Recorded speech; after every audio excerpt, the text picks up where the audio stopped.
नमस्कार छात्रों। लोक भारती में से मैं पाठ क्रमांक 5 गोवा जैसा मैंने देखा, इस पाठ का आज हम अभ्यास करने वाले हैं। इस पाठ की प्रमुख विधा है यात्रा वर्णन। इसके लेखक है विनय शर्मा। सबसे पहले मैं लेखक का परिचय कर देती हूँ। इनका जन्म 1973 उज्जैन मध्य प्रदेश से हुआ है। विनय शर्मा का अधिकांश लेखन उनके अनुभवों पर आधारित रहा है। इनकी रचनाएं पत्र पत्रिकाओं में नियमित छपती रहती है।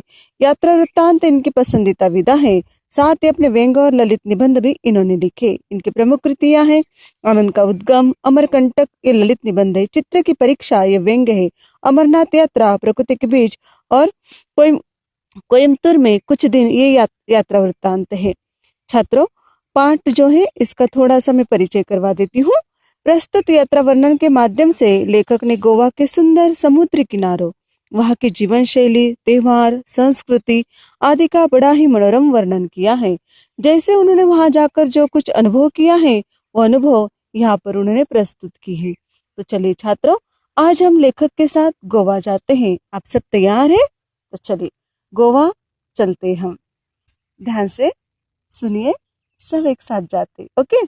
गोवा, ये नाम सुनते ही सभी का मन तरंगित हो उठता है। तरंगित होना, मन उमंग से भरना। और हो भी क्यों ना, यहाँ की प्राकृतिक आबोहवा और जीवन शैली का आकर्षण ऐसा है कि पर्यटक खुद ब खुद यहाँ खींचे आते हैं। देश के एक कोने में स्थित होने के बावजूद ये छोटा सा राज्य प्रत्येक पर्यटक के दिल की धड़कन है। यही कारण है कि मैं भी अपने परिवार के साथ इंदौर से गोवा जा पहुंचा। खंडवा से मेरे साधु साहब भी सपरिवार अपने साथ शामिल हो गए थे। लेखक की यात्रा भी शुरू हो गई है। 23 नवंबर को जब गोवा एक्सप्रेस मंडगांव रुकी तो सुबह का उजास यानी उजाला हो गया था। एक टैक्सी के हॉर्न ने मेरा ध्यान उसकी ओर खींचा और हम फटाफट उसमें बैठ गए। टैक्सी एक पतली सी सड़क पर दौड़ पड़ी। शीतल हवा के झोंकों से मन प्रसन्न हो गया और यात्रा की सारी थकान मिट गई। मैं सोचने लगा कि पर्यटन का भी अपना ही आनंद है। जब हम जीवन की कई सारी समस्याओं से जूझ रहे हो तो उसमें निजात पाने का सबसे अच्छा तरीका पर्यटन है। निजात पाना यानी मुक्ति पाना, थोड़े अपने आप को समय देना। बदले हुए वातावरण के कारण मन तरोताजा हो गया। तरोताजा होना, प्रसन्न हो जाना तथा शरीर को कुछ समय के लिए विश्राम मिल जाता है। कुछ देर बाद हमारी टैक्सी मडगांव से 5 किलोमीटर दूर दक्षिण में स्थित कस्बा बेनालेम के एक रिसोर्ट में आकर रुक गई। यह रिसोर्ट हमने पहले ही बुक कर लिया था, इसलिए औपचारिक खाना पूर्ति कर हम आराम करने के इरादे से अपने अपने स्टूट में चले गए। खाना पूर्ति यानी जो कुछ आवश्यक जानकारी होती है उसकी जानकारी करने के लिए जो उसे कहा जाता है औपचारिकता। ये सारी बातें पूरी करके वो क्या करते हैं, अपने अपने कमरे में चले जाते हैं। इससे पहले कि हम कमरों कमरों से बाहर निकले, मैं आपको गोवा की कुछ खास बातें बता दूं। लेखक आपसे बता रहे हैं। दरअसल गोवा दो भागों में बटा हुआ है, दक्षिण गोवा जिला तथा उत्तर गोवा जिला। इसकी राजधानी पणजी मांडवी नदी के किनारे स्थित है। यह नदी काफी बड़ी है तथा वर्ष भर पानी से भरी रहती है।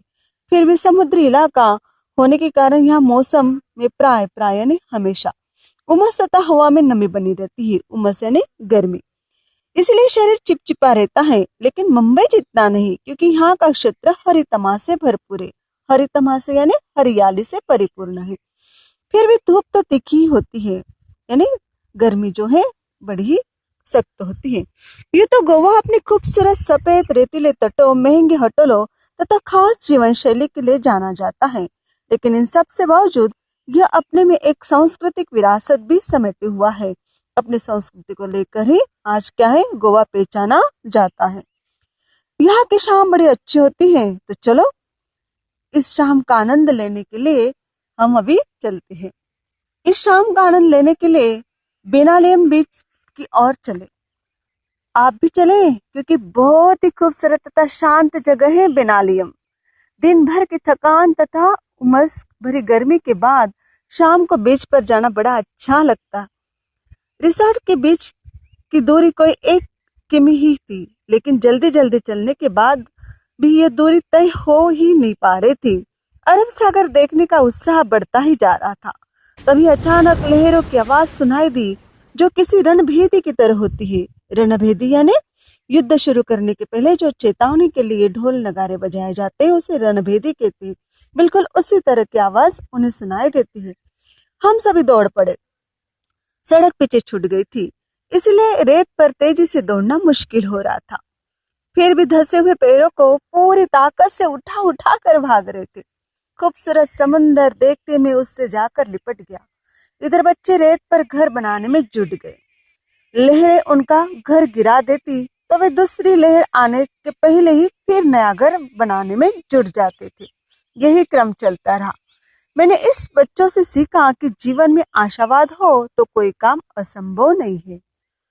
यानी जो कुछ हमारे जीवन में संघर्ष होता है उस संघर्ष को न डरते हुए आगे बढ़ते जाना है। ये यहाँ पर लेखक बच्चों के माध्यम से समझाना चाहते हैं।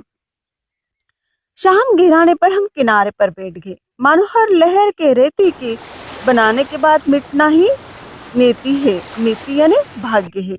यही जीवन का सत्य भी है। यहाँ एक मजेदार दृश्य भी देखने को मिला। लहरों की आवाज के बीच पक्षियों की टी टी टी की आवाज भी अपना ध्यान अपनी ओर खींच लेती है। दरअसल ये पक्षी लहरों के साथ आई मछलियों का शिकार करने के लिए किनारे पर ही मंडराते रहते हैं। लेकिन जब तेज हवा के कारण एक ही दिशा में सीधे नहीं उड़ पाते हैं तो सुस्ताने के लिए किनारे पर बैठ जाते हैं, यानी थक कर बैठ जाते हैं। यहाँ बैठे कुत्तों की इसी बात का इंतजार रहता है। मौका मिलते वे इन पर झपट पड़ते हैं, लेकिन बेचारे कुत्तों को सफलता कम ही मिल पाती है। पक्षियों का बैठना, कुत्तों का दौड़ना और पक्षियों का टी टी टी कर उड़ जाना, यह दृश्य सैलानियों को अच्छा मनोरंजन करता है। सैलानियों यानी पर्यटक। इधर जैसे सूर्य देवता ने विदा ली वैसे ही चंद्रमा की चांदनी में नहाकर समुद्र का नया ही चेहरा नजर आने लगा। अब समुद्र स्याह और भयावह दिखने लगा। स्याह यानी काला, भयंकर, भयावह यानी डरावना सा लगने लगा था। अगले दिन हमने बस में गोवा घूमने की योजना बनाई। वैसे घूमने फिरने के लिए यहाँ बाइक आदि किराए पर मिल जाती है और उन पर ही घूमने का मजा भी आता है। लेकिन बच्चों के कारण हमने बस से जाना मुनासिब समझा, यानी अच्छा समझा। यहाँ सी फूड की अधिकता होने के कारण शाकाहारी पर्यटकों को सुस्वादु भोजन की समस्या से भी दो चार हाथ होना पड़ता है। सुस्वादु शब्द का यहाँ पर अर्थ है छात्रों स्वादिष्ट, और दो चार होना मुहावरा है जूझना। काफी भटकने के बाद अच्छा भोजन मिल गया तो समझो किस्मत, और जेब तो ढीली हो ही गई है। जेब ढीली होना मुहावरा है, इसका अर्थ है जेब खाली होना। यह समस्या हमें पहले से ही पता थी, इसलिए हम अपने रिसोर्ट के स्ट्रीट में उपलब्ध किचन में ही भोजन करते थे। सबसे पहले हम अंजुना बीच पहुंचे। बहुत सुंदर है, ध्यान से देखिए, सुंदर नजारा है। आप भी इसका अनुभव अपने मन की तरंगों से करना छात्रों। गोवा में छोटे बड़े करीब 40 बीच है, लेकिन प्रमुख 7 या 8 है। अंजुना बीच नीले पानी वाला पथरीला बहुत ही खूबसूरत है। इसकी एक और लंबी सी पहाड़ी है जहां से बीच का मनोरम दृश्य देखा जा सकता है। समुद्र तक जाने के लिए थोड़ा नीचे उतरना पड़ता है। नीला पानी काले पत्थरों पर पछाड़ खाता रहता है, यानी उसे पीछे हटाता रहता है। पानी ने काट काट कर इन पत्थरों में कई छेद कर दिए हैं, जिससे पत्थर कमजोर भी हो गए हैं। साथ ही समुद्र के काफी पीछे हट जाने से कई पत्थरों के बीच में पानी भर गया है। इससे वहां कोई न अपना घर बना लिया है। फिसलाने का डर हमेशा लगा रहता है, लेकिन संघर्ष में ही जीवन है, इसलिए यहाँ घूमने का भी अपना अलग आनंद है। यहाँ युवाओं का दल तो अपनी मस्ती में डूबा रहता है, लेकिन परिवार के साथ आए पर्यटकों का ध्यान अपने बच्चों को खतरे से सावधान रहने की दिशा निर्देश देने में ही लगा रहते हैं। दिशा निर्देश यानी सूचना देना। मैंने देखा कि समुद्र किनारा होते हुए भी बेनालिया बीच तथा अंजुना बीच का अपना अपना सौंदर्य है। बेनालियम बीच रेतीला तथा उथला है। यह मछुआरों की पहली पसंद है। यह समुद्र की बड़ी बड़ी मात्रा में मछलियां पकड़ी जाती हैं। लेकिन मजे की बात यह है कि इतनी सारी मछलियां स्थानीय बाजारों में ही बेची जाती है। इनका निर्यात बिल्कुल नहीं होता है। यदि ये मछलियां बाहर के मार्केट में नहीं पहुंचाती, वो गोवा तक ही सीमित रहती है। इसके विपरीत अंजुना बीच गहरा और नीले पानी वाला है। यह बॉलीवुड की पहली पसंद है। यहाँ कई हिट फिल्मों की शूटिंग हुई है। दोनों बीच व्यवसायिक है, पर मूल अंतर व्यवसाय की प्रकृति का है। इसके बाद हम लोग दिन भर पणजी शहर देखते रहे।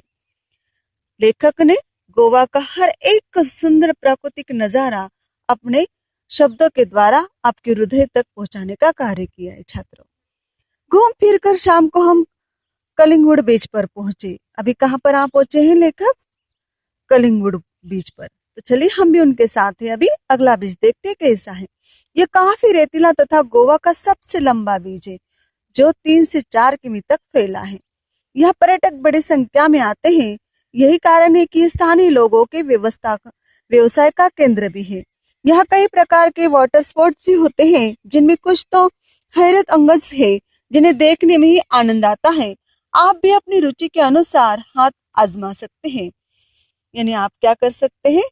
हाथ आजमाना यानी अनुभव कर सकते हैं। मैंने कई खेलों में हिस्सा लिया, लेकिन सबसे अधिक रोमांच मुझे पैराग्लाइडिंग में ही आया।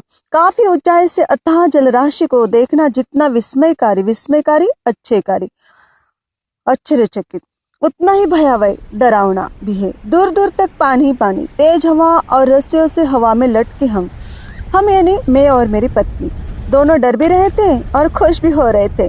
डर इस बात का कि छूट गए तो समझो गए, और खुशी इस बात की ऐसा रोमांच दृश्य पहली बार देखा। सचमुच अद्भुत।